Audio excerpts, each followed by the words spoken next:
Hello friends, अस्सलाम वालेकुम।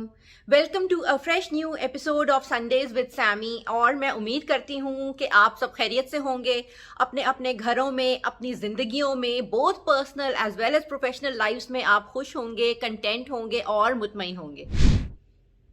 Friends, आज का जो हमारा टॉपिक है ये बहुत ही मज़े का है और थोड़ा इमोशनल भी है। और आज हम बात करने वाले हैं एक रिश्ते के बारे में जो बहुत ही प्यारा है और हमारे दिलों से बहुत ज़्यादा करीब है। हम बात करने वाले हैं कज़न्स के बारे में। फ्रेंड्स, जैसे कि कहा जाता है कि कज़न्स हमारे पहले दोस्त होते हैं, ज़िंदगी में मिलने वाले।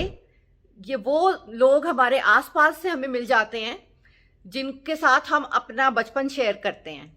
हमारी इनके साथ बहुत सारी मेमोरीज बनती हैं, ज़्यादातर अच्छी, कुछ थोड़ी बहुत बिटर भी, लेकिन बहुत इम्पॉर्टेंट। तो फ्रेंड्स, कज़न्स हमारे जो होते हैं वो आपको पता है अलग अलग टाइप के होते हैं। फादर की साइड से अलग, मदर की साइड से अलग। फिर कज़न्स का ये होता है कि अक्सर बहुत उनसे ज़्यादा मिलना जुलना होता है क्योंकि वो आसपास रहते हैं, हमारे सेम शहर में रहते हैं। समटाइम्स हमारे कज़न्स जो हैं वो कहीं दूर रहते हैं, थोड़ा सा डिस्टेंस पे, और या इवन आउट ऑफ कंट्री भी रहते हैं, उनसे कम मुलाकात होती है। फिर एज डिफरेंस होता है। अक्सर हमारे बड़े कज़न्स होते हैं, उनके साथ एक अलग तरह से रिश्ता होता है कि वो हमारा एक वो टेक केयर वाला इफेक्ट आ जाता है। वो ख्याल रख रहे होते हैं हमें, थोड़ा बहुत बेबी सिट भी करते हैं, समटाइम्स उनसे डांट डपट भी हो जाती है, अच्छी बातें भी समझाते हैं। फिर हमारे जो हम उम्र कज़न्स होते हैं उनके साथ एक अलग किस्म की बॉन्डिंग होती है। वो हमारे पार्टनर्स इन क्राइम भी होते हैं और हम अपने सुख दुख उनसे बांटते हैं, उनके साथ मिलके शरारतें करते हैं, उनके साथ मिलके अपनी अपनी हॉबीज़ एक्सप्लोर करते हैं। और फिर उसी तरह से जो छोटे कज़न्स हैं, बेबी कज़न्स हमारे, उनको हम लोग लुक आफ्टर कर रहे होते हैं, सॉर्ट ऑफ। उनको हम अक्सर बेबी सिट कर रहे होते हैं, अक्सर उन्हें टीज भी करते हैं, थोड़ा बहुत बुली भी कर देते हैं अपने बड़े होने का फ़ायदा उठाते हुए। तो और उन्हें काफ़ी ज़्यादा पैम्पर भी करते हैं। तो ये अलग अलग कैटेगरीज हैं कज़न्स की। और होता ये है आमतौर पे कि इनके साथ इतना बॉन्ड इसलिए बन जाता है बिकॉज फैमिली है। तो फैमिली में जहाँ हमारे बड़े इन्वॉल्व हैं, वो लोग आपस में मिलते जुलते हैं अपने बहन भाइयों से, तो हम भी उनके साथ साथ उनके घरों में आते जाते हैं और मिलते हैं उनके बच्चों से। क्योंकि जाहिर है इतनी छोटी एज में हम अकेले बाहर जाके दोस्त बनाने से तो रहे, हमें अपने पेरेंट्स के ऊपर ही काफ़ी हद तक डिपेंडेंट होना पड़ता है। जैसे कि और चीज़ों के लिए होते हैं तो वैसे दोस्तों के लिए भी होते हैं। तो कज़न्स ही हमारे आसपास मिल जाते हैं आराम से, जिनके साथ हम बॉन्ड कर लेते हैं। और सबसे इसमें इंटरेस्टिंग बात ये हो जाती है कि सब कुछ सबके सामने होता है, इट्स वेरी ट्रांसपेरेंट। कि अगर हमारे पेरेंट्स हमें देख रहे हैं तो कोई मसला नहीं है, क्योंकि फैमिली के ही बच्चे आपस में खेल रहे हैं, आपस में लड़ाइयाँ भी हो रही हैं, फिर ठीक भी हो रहे हैं। यही चीज़ अगर बाहर हो रही होती तो ज़रा कंसर्न एलिमेंट भी हो जाता है कि भाई बच्चे किसके साथ मिल जुल रहे हैं और क्या है। इवन स्कूल फ्रेंड्स के साथ भी अक्सर जो है पेरेंट्स उस हद तक कंफर्टेबल नहीं हो पाते जितना कि फैमिली के बच्चों के साथ होते हैं अपने बच्चों को छोड़ते हुए। तो वो सिक्योरिटी एलिमेंट आ जाता है। उनके घरों का माहौल हमें पता होता है, हमारे बड़ों को पता होता है, उसी तरह से हमारे घरों के बारे में वो सब कुछ जानते होते हैं। तो एक आपस में एक अंडरस्टैंडिंग होती है और एक अनस्पोकन सा रूल भी होता है दोनों घरों के पेरेंट्स के बीच में कि बच्चों को जो है देखना भी है, उनकी एक्टिविटीज़ के ऊपर नज़र भी रखनी है, और साथ ही साथ जो है उन्हें कुछ कहना भी नहीं है, टोकना भी नहीं है। और जो अक्सर तो खैर ऐसा अनफॉर्चुनेटली हो जाता है कि अगर बड़ों में कोई मसले हों, बड़ों में आपस में किसी बात पे आर्ग्यूमेंट हो जाए, लड़ाई हो जाए, तो कज़न्स का जो रिलेशन है वो ख़राब नहीं हो। और ऐसा होना नहीं चाहिए। बच्चों की दोस्ती अपनी जगह चलती रहती है, लेकिन कभी कभार ये भी हो जाता है अनफॉर्चुनेटली कि बड़ों के मसले जो हैं वो कज़न्स के ऊपर थोप दिए जाते हैं कि जी अगर उनके पेरेंट्स आपस में बोलचाल नहीं रख रहे तो जी उनके घर जाना बंद कर दो, उनसे बात करना बंद कर दो। या समटाइम्स तो लोग जो हैं वो अपने बच्चों को जो है ब्रेन वॉश करने लग जाते हैं उन दूसरे बच्चे के अगेंस्ट के, देखो वो कितना बुरा है, उससे मत खेलना, उससे बात नहीं करना, उससे दोस्ती मत रखना। तो इस तरह भी हो जाता है, which I don't think it's a good idea, लेकिन होता है अनफॉर्चुनेटली। और कजिन्स का ये होता है कि वो पूरे पूरे खानदान को शुरू से आखिर तक जानते हैं। तो उसमें एक एलिमेंट ये भी आ जाता है कि वो शेयरिंग बहुत ज़्यादा हो जाती है कि अगर वो दो कजिन्स मिलके किसी थर्ड पर्सन को डिस्कस कर रहे हैं तो उन्हें पता होता है पूरा बैकग्राउंड कि क्या बात है, कौन है, क्या है। गॉसिपिंग के लिए काफ़ी अच्छा है, वो माहौल बन जाता है। हालांकि खैर इस बात को इतना मैं प्रमोट ना करूं तो बेहतर है, लेकिन सब लोग ही ऐसा कर रहे होते हैं। फैमिली में जो जिसके साथ आपका कंफर्ट लेवल ज़्यादा हो उसके साथ आप मिलके दूसरे लोगों के बारे में डिस्कस कर रहे होते हैं, और कभी कभार बुराई भी कर देते हैं, शिकायत भी कर लेते हैं। किसी को क्रिटिसाइज करना हो या किसी के बारे में कि यार उसका ये एक्ट अच्छा नहीं लगा, तुम्हारा क्या ख्याल है, तो इस तरह की बातें हो जाती हैं। फिर कजन्स में अक्सर होता है हेल्दी कंपटीशन भी बन जाता है, क्योंकि पेरेंट्स जो हैं उनको भी देख रहे हैं, आपको भी देख रहे हैं, तो वो खैर कभी कभार हद से बढ़ भी जाता है, दैट इज़ नॉट गुड। लेकिन healthy competition in the way कि उनके परफॉर्मेंस एकेडमिक्स में, स्पोर्ट्स में, एक्स्ट्रा करिकुलर्स में अगर आप देखते हैं कि आपके कज़न किस तरह से कुछ कर रहे हैं, उनको देख के समटाइम्स आपको मोटिवेशन मिलता है, तो you also want to do that.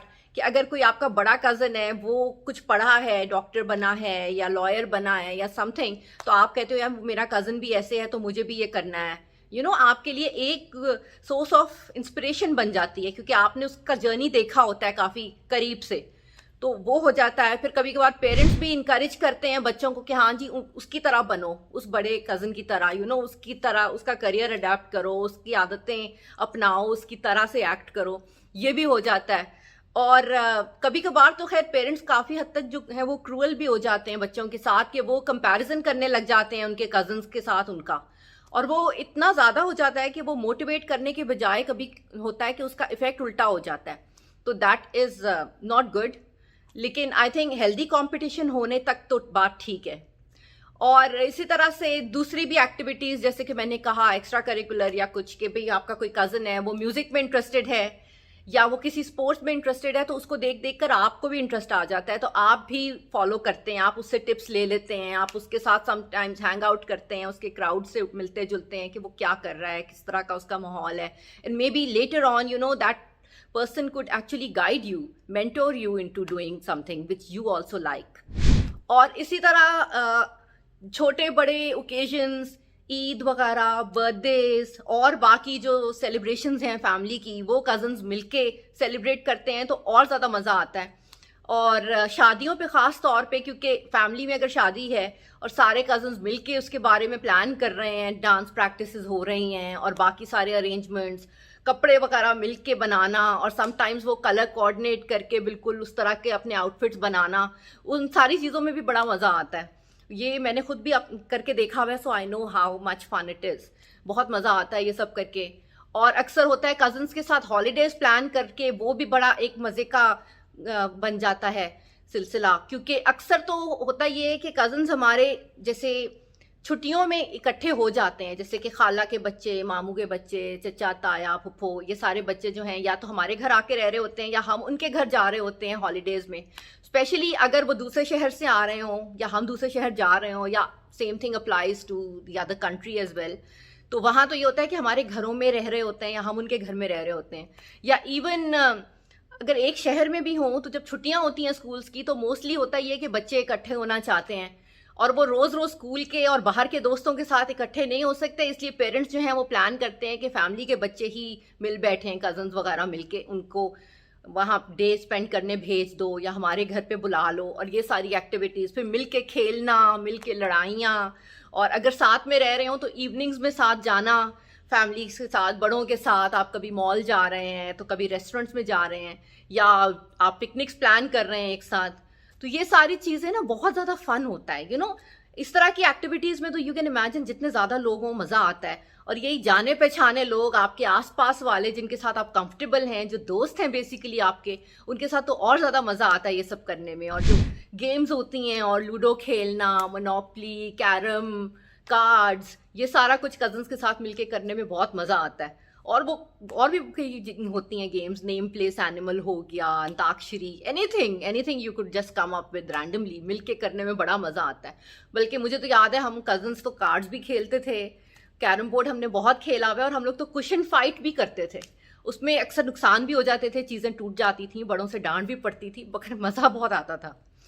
और इसी तरह से जैसे कि मैंने कहा, हॉलीडेज़ में समटाइम्स लोग मिल के साथ भी जाते हैं, जैसे कि 3-4 फैमिलीज़ मिल के प्लान बनाएं कहीं जाने का, हिल स्टेशन पे जाने का, या कहीं भी कोई टूरिस्ट स्पॉट पे जाने का एक साथ वेकेशन पे, उसका अपना मज़ा है, वो भी लोग करते हैं, उसका भी मुझे एक्सपीरियंस है फैमिली के साथ मिलके नॉर्दर्न एरियाज ट्रैवल करने का। उसमें भी बहुत टाइम मिल जाता है आपस में बॉन्ड करने के लिए, हंसने बोलने के लिए। रास्ते में आप खाते पीते हुए जाओ, गॉसिप करो, गाने गाओ, you know that is also a lot of fun. और ये मोस्टली होता है कि बचपन में ज़्यादा इंटरेक्शन होता है कज़न्स के साथ, क्योंकि हम लोगों के पास और ऑप्शन नहीं होते। हम लोग घर से बाहर अकेले नहीं जाते, फैमिलीज़ के साथ ही जाते हैं। तो अगर रिश्तेदारों के घर पेरेंट्स जाएंगे तो हम भी जाएंगे और जाहिर है हमारी दोस्ती वहीं होगी।